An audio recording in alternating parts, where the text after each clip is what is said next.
A gente vai ler os versículos a partir de 11 a 14. Romanos 13, de 11 a 14. Assim diz a palavra do Senhor. E digo isto a vós outros que conheceis o tempo. Já é hora de vos despertardes do sono, porque a nossa salvação está agora mais perto do que quando no princípio cremos. Vai alta a noite e vem chegando o dia. Deixemos, pois, as obras das trevas e revistamo-nos das armas da luz.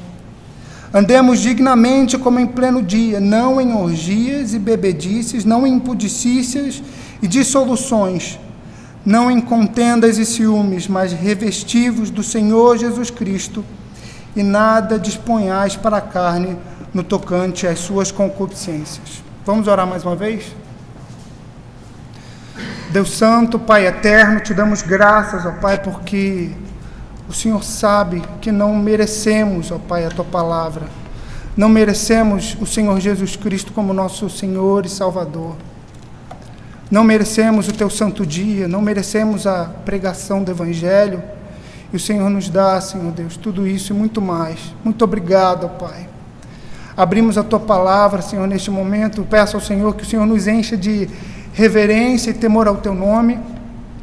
Que a Tua palavra, de fato, seja exposta e Cristo esteja visível aos nossos olhos espirituais essa tarde, Senhor. Fala aos nossos corações, a começar pelo meu, Pai, em nome de Cristo Jesus. Amém. Bom, a gente estava falando aí sobre fé reformada, né? E esse livro de Romanos, que eu já falei dele, acho que na última vez, no último estudo, Romanos 7, esse é o livro favorito daqueles que começam a caminhada na fé reformada, justamente porque ele está repleto de doutrina, da doutrina soteriológica, que fala a respeito da salvação do homem. Então, muitas vezes, a gente pega esse livro e a gente põe esse livro acima dos outros livros das Escrituras, justamente porque eles defendem o que a gente chama hoje de calvinismo. Esse livro deve ser, obviamente, exaltado, porque é um livro inspirado, tem inspiração divina, e ele é interessante por diversos aspectos. Ele se destaca porque ele fala a respeito da obra do Senhor Jesus Cristo, da sua graça, justificação pela fé, da justiça que recebemos em Cristo Jesus por conta das suas obras. Mas apesar de toda a doutrina que o livro de Romanos é repleto e que ele deve ser alvo da nossa atenção, um dos maiores desafios que o apóstolo Paulo nos traz aqui nesse livro é a viver essa teologia. E é um pouquinho disso que a gente vai ver hoje. Se a gente for voltar aqui para o capítulo 13, a gente vai falar especificamente dos versículos 11 ao versículo 14, mas se a gente for para o primeiro versículo, a gente vê que o apóstolo Paulo ele começa falando da nossa obrigação com relação a terceiros. Ele fala com relação às autoridades instituídas por Deus, é a obrigação que temos de nos sujeitar a elas. Aí, se a gente for lá para o versículo 8 do capítulo 13, a gente vai ver o que muitos teólogos chamam de a primazia do amor, falando da obrigatoriedade que temos de demonstrar amor para com nossos irmãos. E como o apóstolo Paulo fala muito bem, que esse amor que demonstramos nada mais é, para com o nosso irmão, nada mais é submissão à lei divina.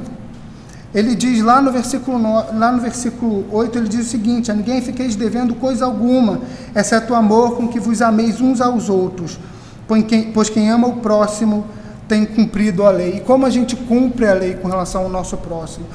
No versículo 9, a gente tem essa resposta: não adulterarás, não matarás, não furtarás, não cobiçarás, e se há qualquer outro mandamento, tudo nesta palavra se resume: amarás o teu próximo como a ti mesmo.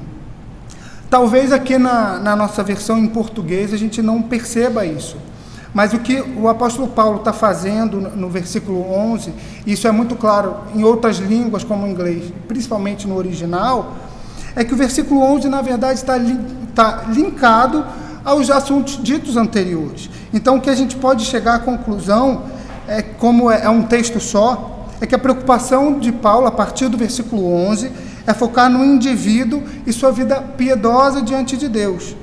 Baseado nisso, Paulo nos transmite, pelo que eu vejo, pelo que eu estudei do texto, nos transmite 3 mensagens que são orientações escritas de como viver a vida para o Senhor Jesus Cristo. E são sobre essas 3 mensagens que eu gostaria de falar com vocês. A primeira delas, chamada e o despertar do sono espiritual. Em segundo lugar, como e de quem nos revestir. Em terceiro lugar, que provisão fazer à nossa alma.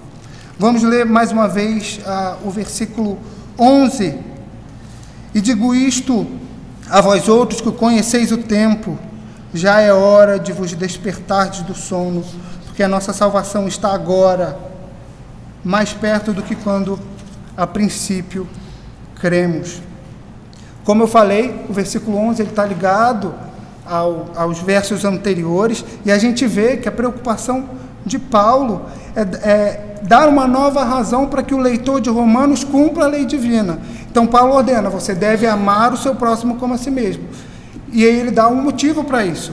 No versículo 11, a salvação está próxima, Cristo está próximo.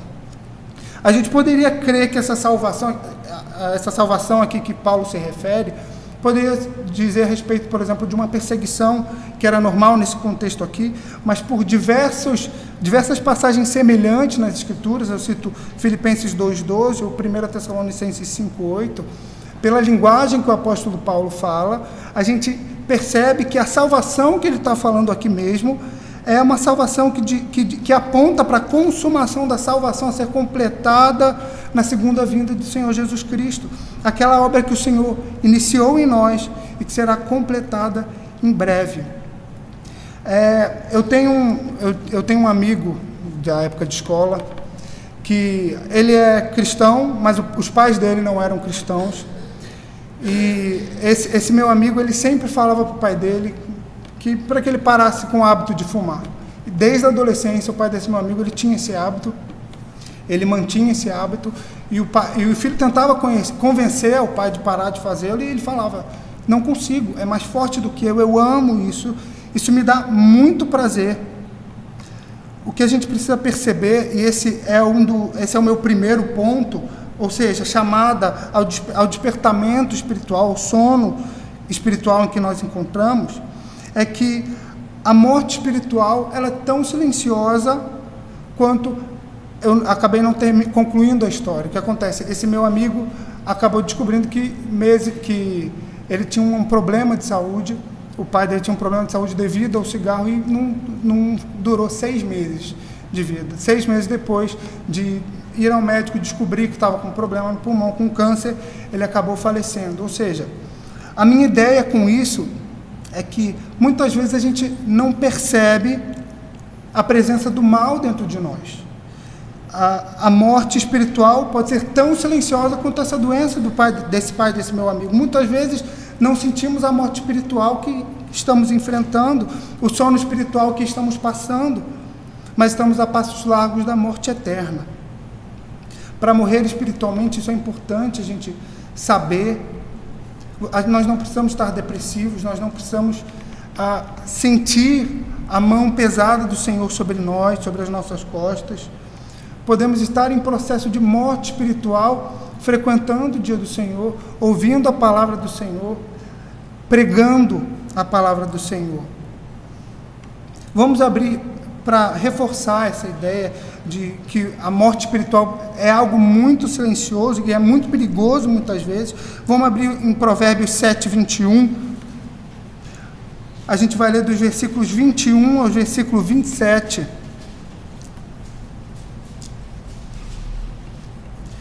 Desenvolvendo a ideia de que Paulo nos chama a despertar do nosso sono espiritual. Ele diz em Provérbios 7, 21... Seduziu-o com as suas muitas palavras, com as lisonjas dos seus lábios o arrastou. e ele num instante a segue. Como boi que vai ao matadouro, como cervo que corre para a rede, até que a flecha lhe atravesse o coração. Como a ave que se apressa para o laço, sem saber que isto lhe custará a vida, porque a muitos feriu e derribou, e são muitos os que por ela foram mortos. A sua casa é caminho para a sepultura e desce para as câmaras da morte.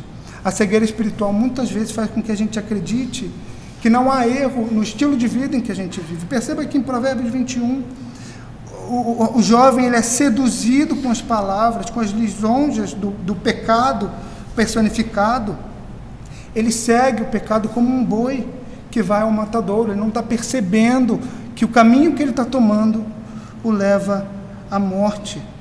Outro texto que exemplifica isso é Gênesis 3, falando sobre a queda, a partir do versículo 4. Gênesis 3, a partir do versículo 4, diz o seguinte: Então a serpente disse à mulher: É certo que não morrereis, porque Deus sabe que no dia em que dele comerdes, se vos abrirão os olhos, e como Deus sereis conhecedores do bem e do mal. Vendo a mulher que a árvore era boa para se comer, agradável aos olhos, e árvore desejável para o entendimento, tomou-lhe o fruto e comeu, e deu também ao marido, e ele comeu. Semana passada, o Israel postou um vídeo lá no grupo da família. A Larissa estava filmando, o Israel estava tomando banho de piscina, aí ela filmando a Elisa, daqui a pouco a Elisa vai e se joga na piscina. Essa é a imagem do homem que ainda não foi, não despertou para as realidades espirituais, que não despertou, que na verdade que Cristo não aplicou ainda a salvação. Um homem que está num sono espiritual, está sonolento espiritualmente, ele não faz ideia de que para onde ele está indo, por mais que pareça prazeroso, por mais que pareça bom e benéfico, aquilo levará ele à morte.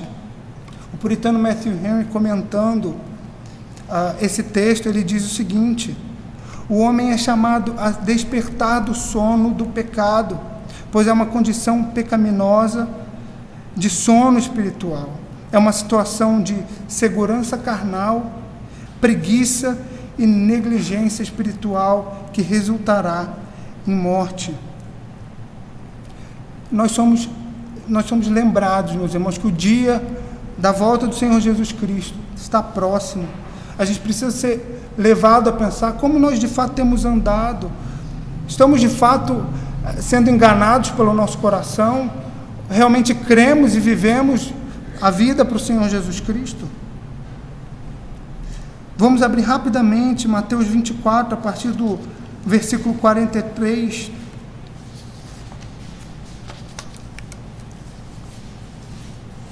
O dia está próximo, o dia da volta do nosso Senhor Jesus Cristo. Precisamos despertar desse sono espiritual. Mateus 24, a partir do versículo 43.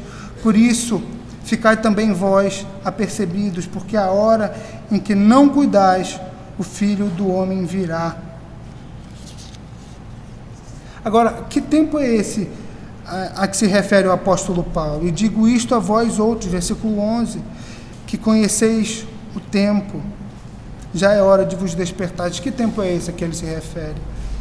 Tem alguns textos para que a gente descubra isso juntos. Mateus 3, versículo 8, diz o seguinte, Mateus 3, versículo 8. Produzi, pois, frutos dignos de arrependimento. Se a gente for um pouquinho mais à frente, Mateus 4, 17, a gente vai ver daí por diante, Mateus 4, versículo 17. Passou Jesus a pregar e a dizer: arrependei-vos, porque está próximo o reino dos céus. Um texto, gostaria de citar um texto que a gente lê aqui recorrentemente no momento de contrição, 2 Crônicas 7,14, que diz: se o meu povo, que se chama pelo meu nome, se humilhar e orar, e me buscar e se converter dos seus maus caminhos, então eu ouvirei dos céus, perdoarei os seus pecados e sararei a sua terra. É hora de despertar do sono. A boa nova está sendo anunciada para nós. O que nós temos feito com a palavra do Senhor? Para finalizar esse primeiro ponto, meus irmãos, eu queria que vocês abrissem comigo em Lucas 16. Lucas 16, a partir do versículo 19. Esse é um texto que eu gosto muito. Na verdade, ele é um pouco chocante, mas ele sempre nos faz refletir a respeito da nossa situação. Lucas 16, a partir do versículo 19. Ora, certo homem rico que se vestia de púrpura e de linho finíssimo e que todos os dias se regalava esplendidamente. Havia também certo mendigo chamado Lázaro, coberto de chagas, que jazia à porta daquele e desejava alimentar-se das migalhas que caíam da mesa do rico, e até os cães vinham lamber-lhes as úlceras. Aconteceu morrer o mendigo e ser levado pelos anjos para o seio de Abraão. Morreu também o rico e foi sepultado. No inferno, estando em tormentos, levantou os olhos e viu ao longe Abraão e Lázaro no seu seio. Então, clamando, disse: Pai Abraão, tem misericórdia de mim e manda Lázaro que molhe em água a ponta do dedo e me refresque a língua, porque estou atormentado nessa chama. Versículo 25. Disse, porém, Abraão: Filho, lembra-te de que recebeste os teus bens em tua vida e Lázaro igualmente os males. Agora, porém, aqui ele está consolado, tu em tormentos. E, além de tudo, está posto um grande abismo entre nós e vós, de sorte que os que querem passar daqui para vós outros não podem, nem os de lá passar para nós. Então replicou: Pai, eu te imploro que o mandes à minha casa paterna, porque tenho 5 irmãos, para que lhes dê testemunho, a fim de não virem também para este lugar de tormento. Respondeu Abraão: Eles têm Moisés e os profetas, ouçam-nos. Mas ele insistiu: Não, pai Abraão, se alguém dentre os mortos for ter com eles, arrepender-se-ão. Abraão, porém, lhe respondeu: Se não ouvem a Moisés e aos profetas, tampouco se deixarão persuadir, ainda que ressuscite alguém dentre os mortos. Vocês reparam na responsabilidade, na bênção que a gente tem de ouvir a palavra do Senhor, de poder se deleitar no dia santo do Senhor, de poder ter acesso livre aos meios de graça. O rico, ele não aproveitou disso, ele aproveitou de tudo que o mundo tinha para oferecer de bom, que o levou à morte. A primeira mensagem de Paulo para nós nesse trecho é: despertem enquanto há tempo. O segundo ponto que gostaria de desenvolver com os irmãos é como e de quem nos revestir.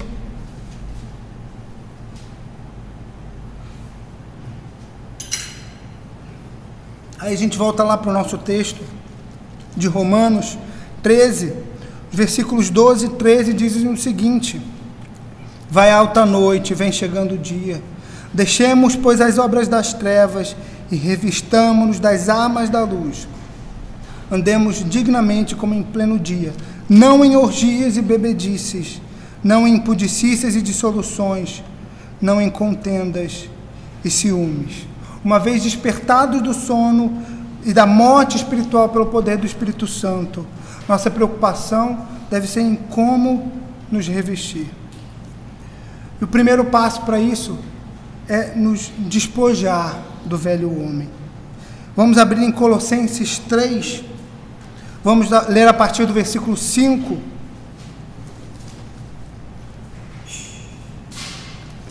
Colossenses 3, a partir do versículo 5, diz o seguinte: Fazei, pois, morrer a vossa natureza terrena, prostituição, impureza, paixão lasciva, desejo maligno e avareza, que é a idolatria. Por estas coisas é que vem a ira de Deus sobre os filhos da desobediência. Aí lá no versículo 8 diz o seguinte: Agora, porém, despojai-vos igualmente de tudo isto: ira, indignação, maldade, maledicência, linguagem obscena do vosso falar. Não mintais uns aos outros, uma vez que vos despistes do velho homem com os seus feitos. E dentro dessa ideia de despojar-nos do velho homem, nós precisamos ter dois pensamentos. Primeiro, nós somos chamados a mortificar o nosso pecado íntimo, aquele que as pessoas não têm, que muitas vezes não externalizamos, que as pessoas não conhecem, e os nossos pecados que são falados e destacados aqui, por exemplo, no versículo 8 e no versículo 9, maledicência, linguagem obscena, esses são os pecados que nós costumamos a expor. Então, primeiramente, primeiro passo, despojar-se do velho homem na vida privada, seus pecados no coração. Quando Paulo nos adverte a fazer morrer o homem terreno, ele nos alerta para esses perigos, para os perigos dos pecados que estão aqui dentro.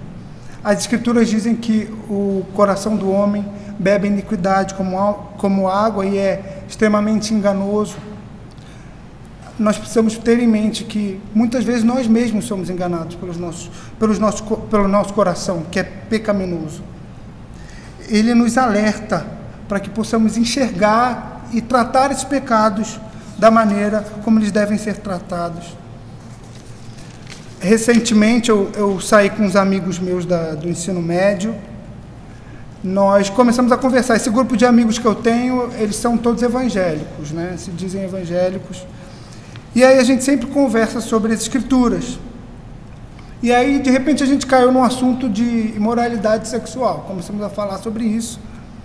E aí todos eles começaram a afirmar que uma pessoa que é dada ao pecado da imoralidade, ela está possessa por Satanás, ponto.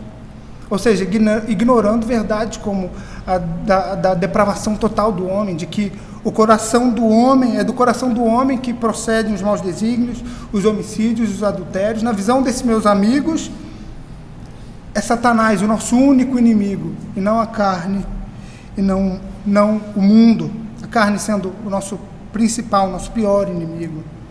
Vamos abrir lá em Romanos 7, a partir do versículo 15. É interessante que, se a gente vê o que Paulo diz a respeito da sua luta espiritual, a gente chega à conclusão de que ele discorda categoricamente desses meus amigos, né? Porque ele cita a todo momento a sua carne, ele fala da sua luta contra a carne e ignora Satanás, que de fato é um inimigo, mas é um inimigo secundário. Romanos 7, a partir do versículo 15, diz o seguinte: porque nem mesmo compreendo o meu próprio modo de agir, pois não faço o que prefiro, e sim o que detesto. Versículo 16, ora, se faço o que não quero, consinto com a lei, que é boa.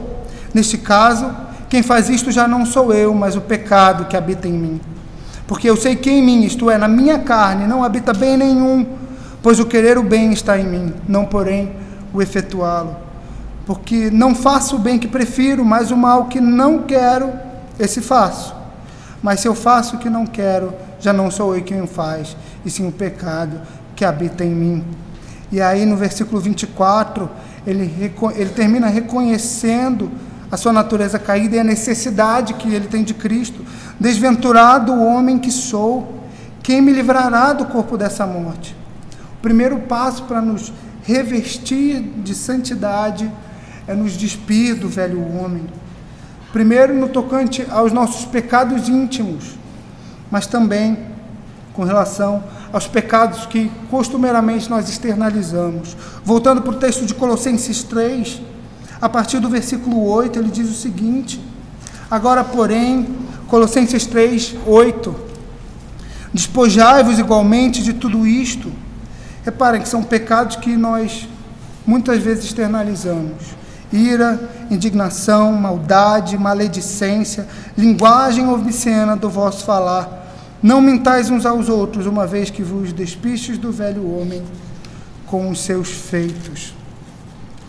Os pecados que estão guardados no nosso coração, eles, de fato, eles são tão odiosos diante do Senhor como os pecados que externalizamos. Mas eles se tornam ainda mais sérios, porque eles são uma rebelião pública ao Senhor e à sua vontade. E o Senhor Deus faz questão de deixar em sua palavra o ódio e a aversão que ele tem a esses pecados. Abram comigo Provérbios, capítulo 6, a partir do versículo 16, de 16 a 19.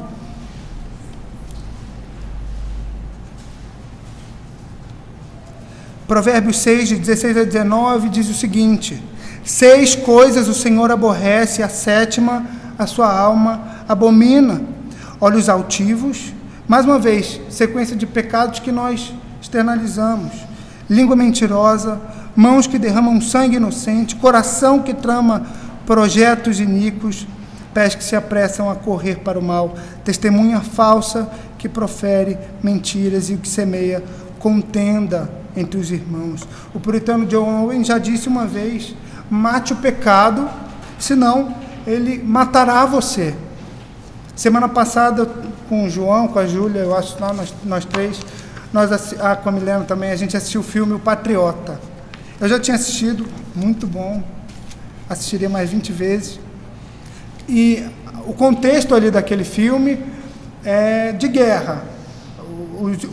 As colônias tentando se tornar independentes e a Inglaterra tentando tomar aquele território para poder ter o direito de clamar para si aquele território, né?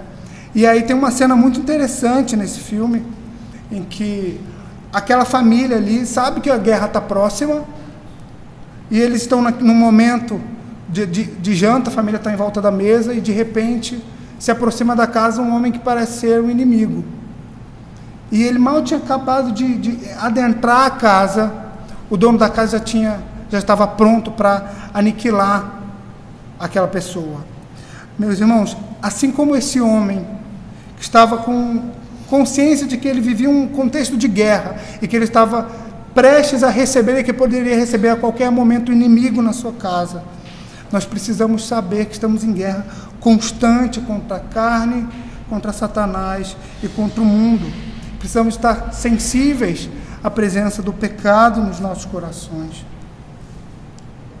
Como nos revestir de maneira santa, fazendo morrer o velho homem e os pecados que habitam em nosso coração. Em segundo lugar, nos revestindo de Cristo.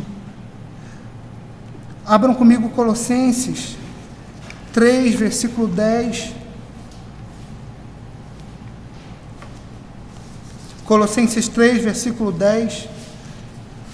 Como e de quem nos revestir? Já vimos que precisamos nos despojar do velho homem e agora nos revestir de Cristo. Colossenses 3,10: e vos revestistes do novo homem, que se refaz para o pleno conhecimento, segundo a imagem daquele que o criou. Versículo 12: revesti-vos, pois, como eleitos de Deus, santos e amados, de ternos afetos de misericórdia, de bondade, de humildade, de mansidão, de longanimidade. Suportai-vos uns aos outros, perdoai-vos mutuamente, caso alguém tenha motivo de queixa contra outrem. Assim como o Senhor vos perdoou, assim também perdoai vós. Como nós nos revestimos de Cristo? Imitando ao nosso Senhor. E eu queria destacar algumas partes desse versículo de Colossenses que nós lemos, a partir do versículo 12. Nós vemos aqui características do nosso Senhor Jesus Cristo: misericórdia, bondade, humildade, mansidão, longanimidade, perdão. Como imitamos o nosso Senhor? Primeiro vamos ver o Senhor Jesus Cristo na sua misericórdia. Como o Senhor é misericordioso. Vamos abrir comigo Isaías 53, eu peço que os irmãos estejam afiados aí. Nesse momento vamos abrir alguns textos, eu vou ser um pouco rápido.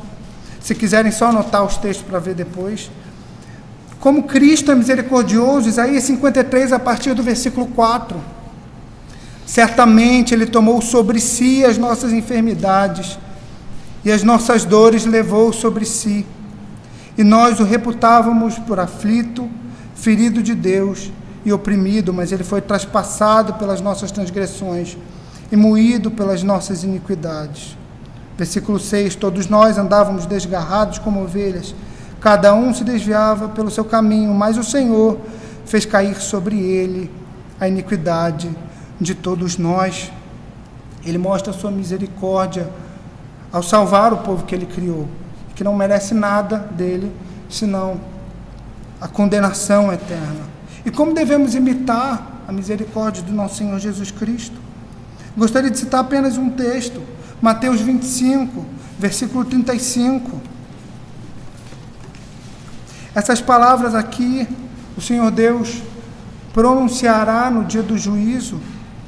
Precisamos perguntar a nós mesmos, temos vivido isso aqui, temos sido de fato misericordiosos para com aqueles à nossa volta? Mateus 25, a partir do versículo 25, porque tive fome e me deste de comer, tive sede e me deste de beber, era forasteiro e me hospedastes, estava nu e me vestiste, enfermo e me visitastes, preso e foste ver-me.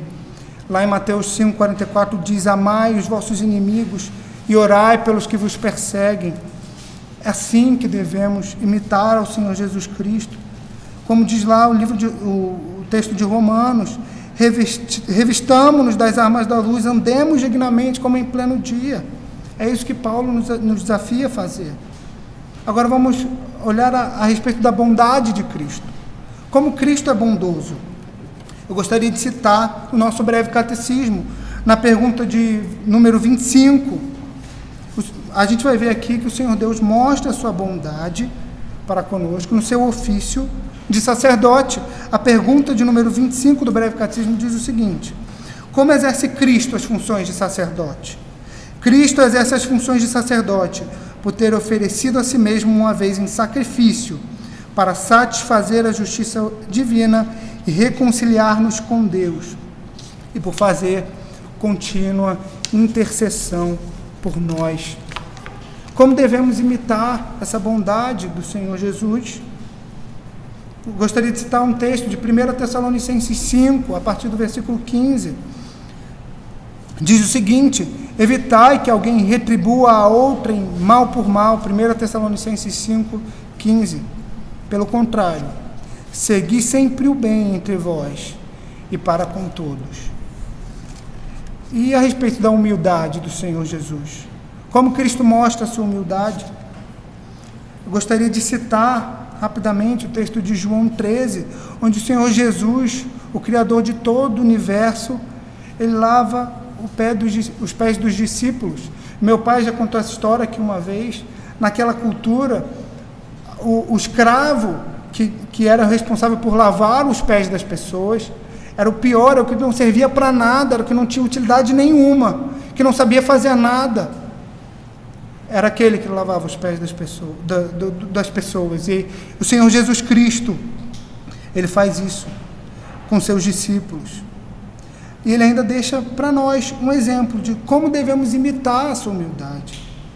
Ele diz lá em João 13, a partir do versículo 13: vós me chamais o Mestre e o Senhor, e dizeis bem, porque eu o sou.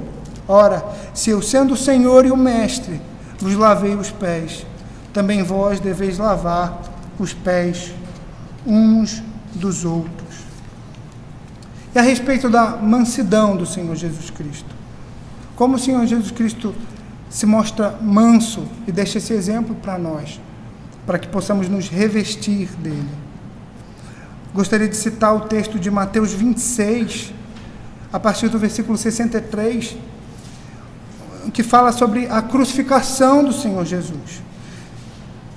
Se a gente vê lá o que fizeram com o nosso Senhor Jesus Cristo, cuspindo no seu rosto, lá no versículo 17 de Mateus 67 de Mateus 26, cuspiram no rosto, lhe davam murros, esbofeteavam o Senhor Jesus, e ainda diziam: profetiza-nos, ó Cristo, quem é que te bateu?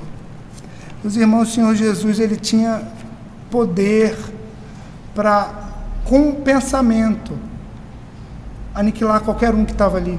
Poderia ter continuado no seu estado de humilhação, se preparando para sua crucificação, e no momento seguinte, um dos homens, um dos soldados, chegar à morte por conta da ira do Senhor. Mas o Senhor Jesus é um Deus manso. Ele mostra isso na pessoa de seu Filho, na segunda pessoa da Trindade. Como devemos imitar essa mansidão do nosso Senhor Jesus Cristo? Colocando em prática as palavras de Provérbios 15, versículo 1. A resposta branda desvia o furor, mas a palavra dura suscita a ira. Temos essa obrigação de imitar o Senhor Jesus Cristo em sua mansidão. Outro texto que nos é deixado como exemplo e que nos mostra essa obrigação que temos de imitar ao Senhor Jesus Cristo em sua mansidão, Gálatas 6, versículo 1. Irmãos, se alguém for surpreendido em alguma falta, vós que sois espirituais, Gálatas 6, 1, corrigi-o com um espírito de brandura e guarda-te, para que não sejas também tentado. Em penúltimo lugar, a longanimidade do Senhor Jesus Cristo. Como o Senhor mostra a sua longanimidade para conosco? A sua salvação, a salvação para conosco, é uma prova cabal da longanimidade do Senhor Jesus Cristo. Se a gente imaginar que qualquer pecado, por menor que seja, é o suficiente para sermos fulminados instantaneamente, e não somos, muito pelo contrário, o Senhor Deus nos guarda e nos sustenta, para que vejamos a sua face em breve. Isso é prova da longanimidade do Senhor Jesus Cristo. Lá em 2 Pedro 3,15, diz o seguinte: e tende por salvação a longanimidade do nosso Senhor, como igualmente nosso amado irmão Paulo vos escreveu. Como devemos imitar a longanimidade do Senhor Jesus Cristo? Paulo nos deixa um exemplo, lá em 2 Coríntios 6, versículo 4. Olha o exemplo do apóstolo. Pelo contrário, em tudo recomendando-nos a nós mesmos como ministros de Deus, na muita paciência, nas aflições, nas privações, nas angústias. Por último, meus irmãos, o perdão, como Cristo é perdoador, como Cristo perdoa o seu povo. O texto que cantamos, Salmo 103, versículo 12, esse salmo é sensacional. Salmo 103, versículo 12, como Cristo nos perdoa. Quanto dista o Oriente do Ocidente, assim afasta de nós as nossas transgressões. Ou Hebreus 10, 17, que diz o seguinte, mostrando como o Senhor Jesus Cristo é, de fato, Deus que nos perdoa. Também de nenhum modo me lembrarei dos seus pecados e das suas iniquidades para sempre. Como devemos imitar o perdão que o Senhor Jesus Cristo nos mostra? Vou citar dois textos, Mateus 18, versículo 21. O próprio Senhor Jesus Cristo nos ensina a colocar isso em prática. Mateus 18, a partir do versículo 21. Então Pedro, aproximando-se, lhe perguntou: Senhor, até quantas vezes meu irmão pecará contra mim, que eu lhe perdoe? Até 7 vezes? Respondeu-lhe Jesus: não te digo que até 7 vezes, mas até 70 vezes 7. O segundo texto, 2 Coríntios 2, versículo 5. Abram nesse texto, meus irmãos, por favor, como devemos imitar o perdão do Senhor Jesus Cristo. O apóstolo Paulo nos deixa isso como exemplo, deixa isso registrado para nós, para que sigamos e nos revistamos do nosso Senhor. 2 Coríntios 2, de 5 a 9. Ora, se alguém causou tristeza, só para contextualizar, esse texto aqui de 2 Coríntios se refere a um irmão que cometeu um pecado grave na área da imoralidade contra a igreja, e aqueles irmãos não estavam querendo aceitar aquele irmão de volta que era declaradamente arrependido do seu pecado. E aí Paulo diz o seguinte, 2 Coríntios 2, versículo 5, ora, se alguém causou tristeza, não o fez apenas a mim, mas para que eu não seja demasiadamente áspero, digo que em parte a todos vós, basta-lhe a punição pela maioria, de modo que deveis, pelo contrário, perdoar-lhe, confortá-lo, para que não seja o mesmo consumido por excessiva tristeza. Pelo que vos rogo que confirmeis para com ele o vosso amor. Matthew Henry, eu já citei ele aqui, gosto de citar, eu sempre uso ele quando vou fazer algum estudo, ou quando vou fazer as minhas devocionais. Ele diz o seguinte, sobre o revestir-se do Senhor Jesus. Cristo é o melhor adorno para o cristão, assim como a melhor armadura. É decente, distintivo, dignificante, protetor. Sem Cristo estamos nus, deformados. Todas as outras coisas são como trapos de imundícia, folhas de figueira, um abrigo lastimável. Deus nos fornece casacos de pele grandes, fortes, quentes e duráveis. Meus irmãos, Paulo, nesse trecho, ele nos chama a despertar espiritualmente, ele nos mostra como e de quem nos revestir. E o terceiro ponto que eu queria desenvolver com os irmãos é que provisão fazer à nossa alma. Vamos voltar ao texto base lá de Romanos, no versículo 14 do capítulo 13, diz o seguinte, na parte B: nada disponhais para a carne no tocante às suas concupiscências. Vocês lembram da história que eu contei do meu amigo que perdeu o pai? Esse meu amigo, ele tinha, o pai desse meu amigo, ele tinha essa propensão ao cigarro, já havia se tornado um vício para ele. Mas o que é interessante reparar nessa história é que nós somos exatamente assim, nós somos propensos a prover para o nosso organismo físico, também para a nossa alma, no sentido espiritual, apenas aquilo que nos leva à morte. Somos exatamente assim. Uma vez despertados espiritualmente, revestidos de Cristo e despojados do velho homem, somos encorajados a não dispor nossa carne à concupiscência, a negar as nossas próprias vontades e seguir ao Senhor Jesus Cristo. O apóstolo Paulo nos chama à luta, a não servir aos nossos desejos, mas ao Senhor Jesus. Vamos abrir Romanos 8, versículo 7, confirmando mais uma vez o nosso grande inimigo que mora conosco. Romanos 8, 7, por isso o pendor da carne é inimizade contra Deus. Esse sim, meus irmãos, é o nosso grande inimigo. Ouvi-lo, segui-lo, é o contrário de despertar do sono, de se revestir de Cristo, de se despojar do velho homem, é caminhar a passos largos, como vimos lá no texto de Provérbios, as câmaras da morte. John Murray, um pastor do século XX, ele diz o seguinte: se revestir de Cristo é se identificar com Ele, não apenas em sua morte, mas também em sua ressurreição, é estar unido a Ele e na semelhança de sua vida ressurreta. Uma vez que fomos ressurretos com o Senhor Jesus Cristo, nós temos a obrigação de viver uma nova vida como novas criaturas. Vamos abrir Romanos 6, versículo 4 a 6. Romanos 6, de 4 a 6, diz o seguinte: fomos, pois, sepultados com Ele na morte pelo batismo, para que, como Cristo foi ressuscitado dentre os mortos pela glória do Pai, assim também andemos nós em novidade de vida. Porque se fomos unidos com Ele na semelhança de sua morte, certamente o seremos também na semelhança da sua ressurreição. O apóstolo Paulo não fala aqui a respeito de uma provisão física, mas ele nos alerta a respeito de uma tendência que é venenosa que tendemos a fazer, que nos leva à morte.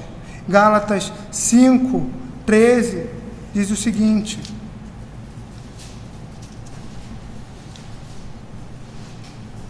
porque vós, irmãos, fostes chamados à liberdade, porém não useis da liberdade para dar ocasião à carne. Voltando àquele texto de Romanos, daquela luta que o apóstolo Paulo trava contra a sua própria carne. Nós somos chamados a contrariar a nossa natureza, contrariar os nossos desejos e satisfazer a vontade daquele que nos arregimentou. Um dos pastores que eu tenho muita admiração, a maioria que conhece, Joseph Piper, num dos seus comentários, ele faz a seguinte ilustração para falar a respeito da liberdade que temos como cristãos. Ele fala de um trem, né? Que o trem ele tem liberdade de viajar, de fazer viagens a quilômetros de distância.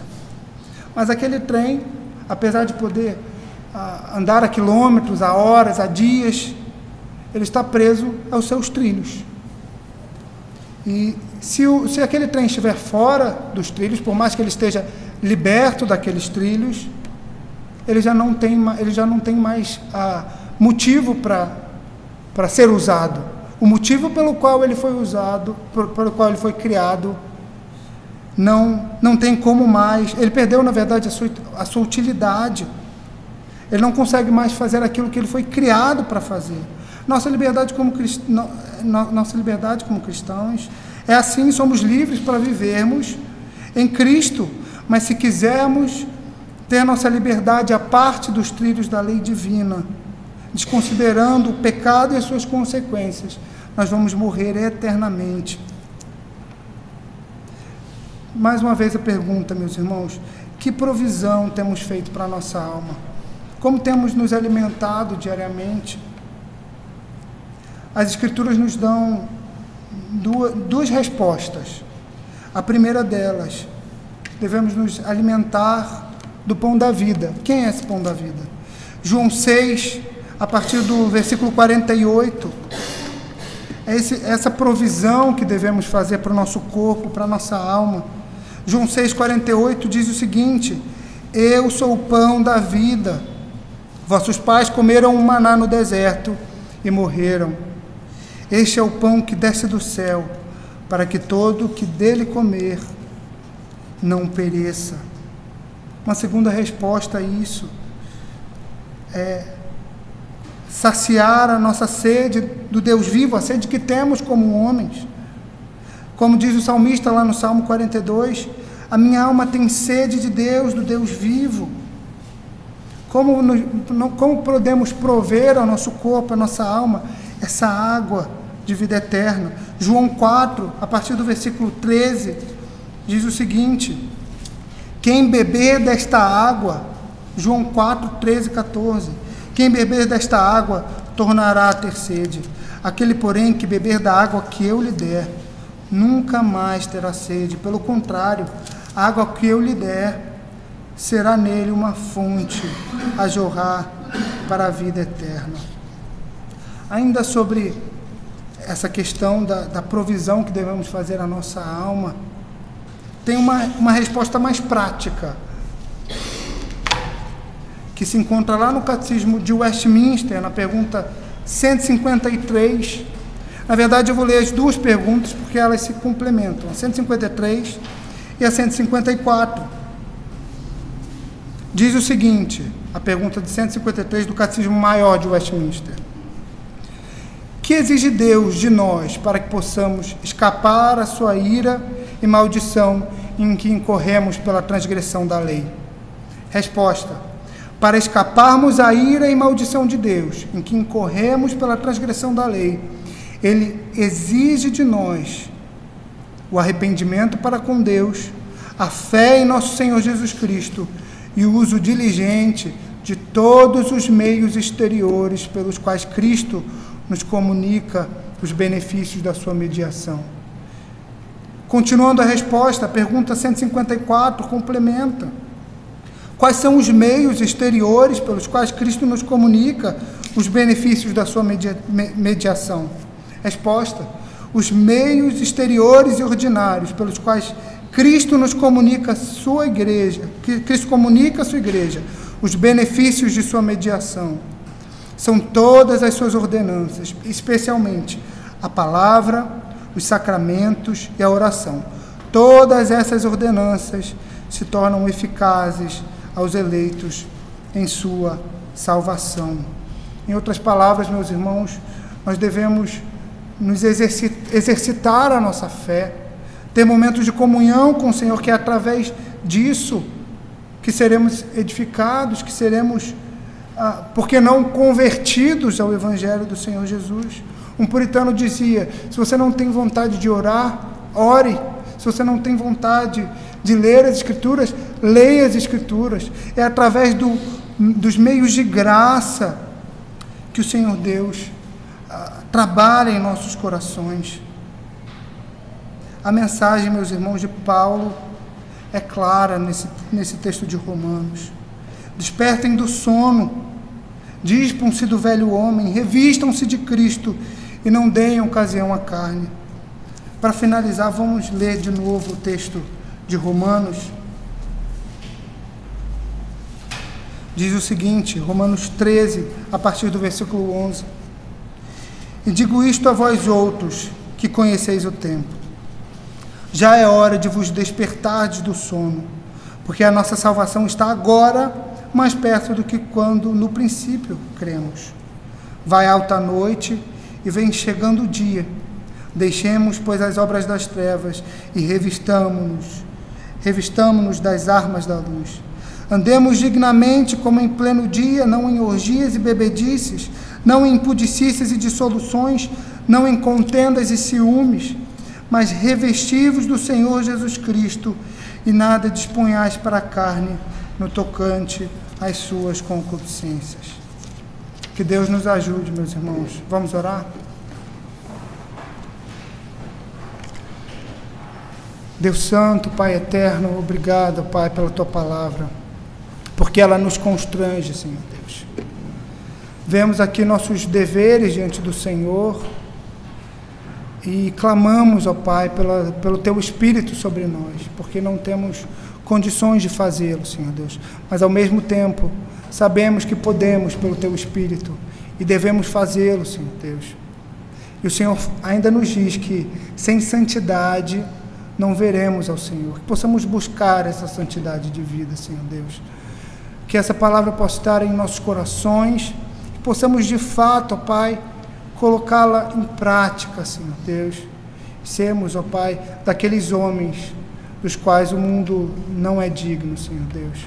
Renova-nos, Senhor Deus, reveste-nos de Cristo, nos reveste, Senhor Deus, do nosso Senhor, ó Pai, e nos desnuda, Senhor, do velho homem, Senhor Deus. Precisamos do Senhor, ó Pai, hoje, precisaremos amanhã, Senhor Deus, e precisaremos para todo sempre do Senhor Jesus Cristo. Esteja conosco, Pai, hoje e sempre. Amém.